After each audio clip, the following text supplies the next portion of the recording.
ওটা চিরদিন আমাদের সাথে থাকবে। আমি বললাম না, আঙ্গুল ধইরা জান্নাত পর্যন্ত পৌঁছায় দিবে, কবর পর্যন্ত সালাম দিবে। কবর আমি লিখি নাই, জালালউদ্দিন সুয়ুতি রহমতুল্লাহ আলাইহি লেখছেন, লাশ যখন কবরের কাছে যাবে তো কবর লাশকে সালাম দিবে, কেউ শুনুক আর না শুনুক। লাশের কানে কানে কবর বলবে, ইদান উহাব্বিলু লাকা বাতনি খাদরা, তোকে রাখতে দেরি, আমার পেট সবুজ শ্যামল হইতে দেরি হবে না। যেটাকে আল্লাহর রসুল বলছেন রাউযাতুম মিন রিয়াদিল জান্নাহ, জান্নাতের বাগান হইতে দেরি হবে না। ওয়া ইউহাব্বিল জিসমাহু নূরা, তো শরীর নূরানি হইতে দেরি হবে না। ওয়া ইয়াসআদ রূহুকা ইলাল্লাহ, তোর রূহ আল্লাহর সান্নিধ্যে চলে যাবে। তারাল জান্নাতা গুদুওয়া ওয়া আশিয়া, তুমি সকালে জান্নাত দেখবে, স্বাদ শেষ না হইতে না হইতে আবার বিকালে দেখবে। প্রতিদিন সকালে একবার আল্লাহ জান্নাত দেখাবে, মজা শেষ না হইতে না হইতে আবার বিকালে দেখবে। এইভাবে কিয়ামতের সকাল পর্যন্ত চলতে থাকবে। কবর সেলুট দিবে, কবর সেলুট দিবে। কবর উচিত ছিল আমাদের জানা যে কোন সম্পর্কগুলা চিরদিন আমার সাথে থাকবে।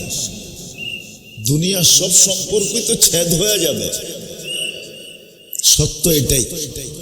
কিন্তু আমরা তো দুনিয়ার সম্পর্কগুলোর সাথে সম্পর্কিত, সারাদিন দুনিয়ার সম্পর্কের পিছনে দৌড়াই, না শিখতে চাই না সম্পর্ক জুড়তে চাই। আমি কি বুঝাইতে পারতেছি আপনাদেরকে? সব সম্পর্ক ছিন্ন হয়ে যাবে। আপনি যখন ছেলে হিসাবে আপনার বাবার জন্য 2 রাকাত পড়েন না, এই বিজ্ঞানের যুগের ছেলেরা, ইন্টারনেটে যেই যুবকরা আসক্ত, এইখানে যত যুবক আছে সব ইন্টারনেটে আসক্ত। জিজ্ঞেস করেন, ওদের 2-4 বেলা খানা না হইলেও চলে, কিন্তু ইন্টারনেট না হইলে একদিন চলে না। জিজ্ঞেস করেন,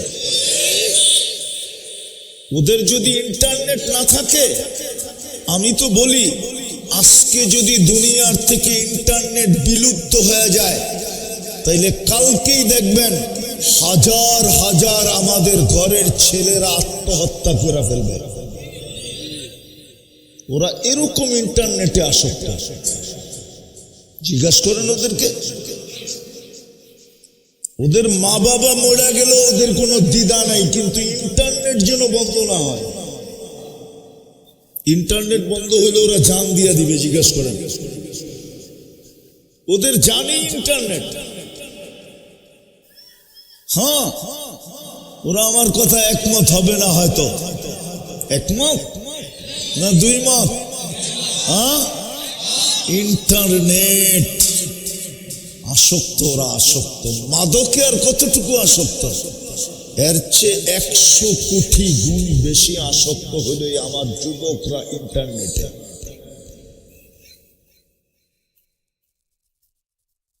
আপনি যখন আপনার মা বাবাকে স্মরণ রাখেন না, তো এই আসক্ত যুবকরা কোত্থেকে মা বাবাকে স্মরণ রাখবে? ওরা তো ইন্টারনেটে মস্ত, ওরা তো সারাদিন চ্যাট করায় অভ্যস্ত,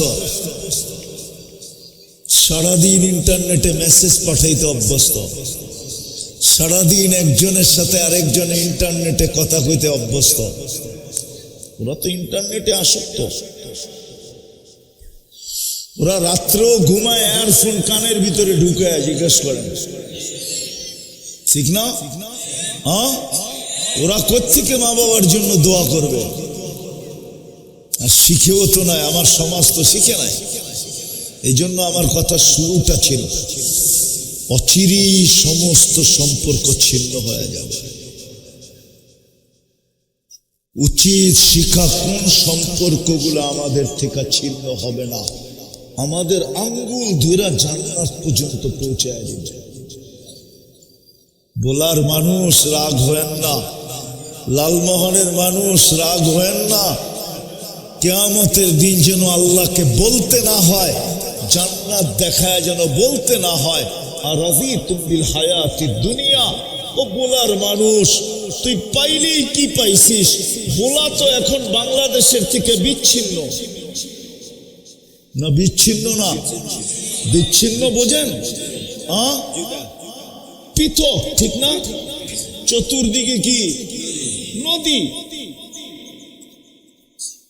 এটা কি আমেরিকার মতো উন্নত না ঢাকার গুলশানের সমান উন্নত?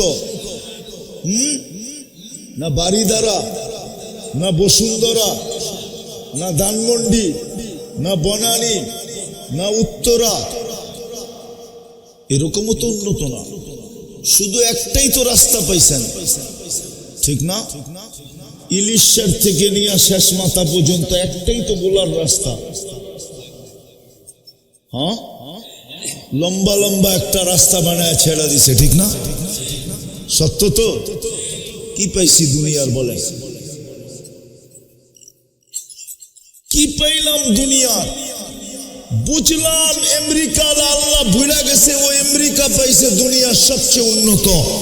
কানাডা আল্লাহ ভুলে গেছে, বুঝলাম ও কানাডা পায় আল্লাহ ভুলে গেছে দুনিয়ার সবচেয়ে উন্নত। অস্ট্রেলিয়া আল্লাহ দুনিয়া আল্লাহ পায়া ভুলে, আল্লাহ ভুলে গেছে অস্ট্রেলিয়া পায়া। মনকে বুঝাইলাম দুনিয়ার সবচেয়ে উন্নত। বলার মানুষ আল্লাহ বলল কি পায়া আমাকে বুঝান, কি পায়া ভুলে গেলাম? অধিকাংশের গায়ের জ্যাকেট তো ওই পুরান কাপড়ের জ্যাকেট। রাগ হয় না, পায়ে হাত রাখি, একটা নতুন কাপড়ের নতুন ব্র্যান্ডের জ্যাকেটও তো না। অস্কট পড়ে আছেন, এটাও তো পুরাতন। নতুন একটা ব্র্যান্ডের অস্কটও তো না। কি পায়ে আল্লাহ ভুলে গেলেন বলেন? অথচ সামান্য কিছু সম্পর্ক জড়লেই তো আঙ্গুল ধরে জান্নাতে নিয়ে যেতে। চিনেন জান্নাত? হায় হায় হায় হায়, জান্নাত সহজ ছিল। ওলামা আমার সাথে একমত হবে। এই জন্যই তো আল্লাহ রসুল কারো মাঝে উঠতে চান নাই। আল্লাহর মাঝে, আল্লাহর রসুল এই সমস্ত মানুষের মাঝে উঠতে চেয়েছে যারা সাধারণ মানুষ, মধ্যবিত্ত যাদেরকে বলা হয়, গরিব যাদেরকে বলা হয়, কোনো মতে জীবনটা চলতেছে, মন চাইলেও একটা ভালো কাপড় পরার সুযোগ নাই, মন চাইলেও একটা ভালো খাওয়ার সুযোগ নাই, মন চাইলেও একটা উচ্চ বিলাসী বাড়ি বানানোর সুযোগ নাই, মন চাইলেও একটা দামি সওয়ারি ব্যবহার করার সুযোগ নাই। দুনিয়া নিয়ে দুনিয়াতে কোনো মতে জীবনটা কাটতেছে। আল্লাহ রসুল তো এদের মাঝেই উঠতে চেয়েছিলেন। নইলে দোয়া কেন করলেন? অহশুরনি ফি জুমরাতিল মাসাকিন, আল্লাহ গরিবদের মাঝে আমাকে উঠায়েন। কেন? সাহাবা কোথায় গেল? আউলিয়া কোথায় গেল? কুতুব কোথায় গেল? গৌস কোথায় গেল? আলেম কোথায় গেল? মুফতি কোথায় গেল? মুহাদ্দিস কোথায় গেল? হাফেজ কোথায় গেল? বড় বড় দিনদাররা কোথায় গেল? আল্লাহ রসুল বলে ওদের মাঝে উঠতে চাই না, আমি তো এদের মাঝে উঠতে চাই। জান্নাত তো এদের জন্য সহজ, কিন্তু জান্নাতই তো চিনে না। চিনেন জান্নাত? চিনেন জান্নাত? তো চিনেন। আমার জাতির সামনে তো জান্নাত আলোচনা হয় না, কেউ জান্নাত ফুটায়া তোলে না যে জান্নাত জিনিসটা কি।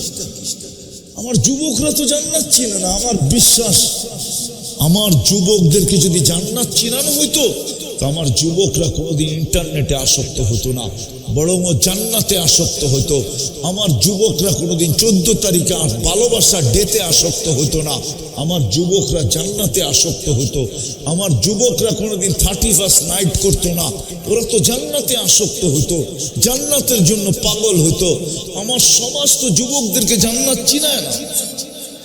গুগলে তো জান্নাত নাই, আমার জাতির সামনে জান্নাতের বয়ান নাই। শুক্রবারে কেউ জান্নাত বয়ান করে না, ওয়াজ মাহফিল গুলাতে জান্নাত কেউ খুলা বলে না। জান্নাত জিনিসটা কি চিনেন জান্নাত জিনিসটা কি? হ্যাঁ, আমি আস্তে আস্তে দেখা আসলাম। হায় হায়, পথ পাবে কে আর লাফায় কে? রাগ হয়েন না, বানায় বুঝেন না। চেয়ারে বসবে কে আর লাফায় কে? দাড়ি পাকা পাকা মানুষ লাফাইতেছে। আমি তো হাসতেছিলাম না, ভিতরে কাঁদতেছিলাম, যেটা আমার জাতির অবস্থা। হায়, ও যদি জান্নাতের জন্য লাফাইতো, ও যদি জান্নাতের জন্য দৌড়াইতো, ও যদি জান্নাতের জন্য ছুটতো, ও যদি জান্নাতের জন্য নাচতো, ও যদি জান্নাতের জন্য চিৎকার দিত, ও যদি জান্নাত জান্নাত বইলা হাত উঠায় যদি আল্লাহর কাছে দোয়া করত, তাহলে তো আল্লাহ জান্নাত দেওয়ার জন্য প্রস্তুত ছিল। জান্নাত তো এই উম্মতের জন্যই বানাইছে, নাহলে তো জান্নাতই হতো না। আমার বিশ্বাস, এই উম্মতে মুহাম্মদী না হইলে জান্নাত হতো না। উলামা একমত হবে না আমার সাথে? হবে কিনা দেখি, বলবো। হ্যাঁ, জান্নাতের কাতার হবে 120টা। কয়টা? 80 কাতারই তো আমরা। কয় কাতার? 80 কাতার। কয়জন রে দিবে? মুহাম্মাদুর একজনকে উঠায় 80 কাতার দিয়া দিছে। বাকি কয় কাতার? 40 কাতার দিছে। 1.25 লক্ষ নবী, 312 জন রসুল। কি দিছে? আরে কি দিছে? 40 কাতার কি দিছে? 1.25 লক্ষকে 40 কাতার ভাগ করলে পার্সেন্টেজ কতটুকু? আমি তো বলি সান্ত্বনা পুরস্কার দিছে। আল্লাহ মনে হয় দিতেই চাইছিলেন না, কিন্তু নবীরা প্রশ্ন উঠাবে, নবী বানাইলেন কেন, রসুল বানাইলেন কেন, জান্নাত দিবেন না? আল্লাহ বলে, লও 40 কাতার ভাগ করে লও, কতটুকু পাইলা না পাইলা আমার বিষয় না, আসল জান্নাত যার জন্য বানাইছি তাকে 80 কাতার দিয়া। আরেকটা দলিল দিব। হ্যাঁ, কোন মিস্ত্রিকে যদি, কোন ঠিকাদারকে যদি বাড়ি বানাইতে দেয়, বাড়ি কমপ্লিট করার পরে ঠিকাদার কি করে? বাড়ির মালিককে ডাইকা চাবি বুঝায়া দেয়, ঠিক না? হ্যাঁ, সত্য তো? হ্যাঁ, আর বলে ডিজাইন মতো হয়েছে কিনা দেখেন।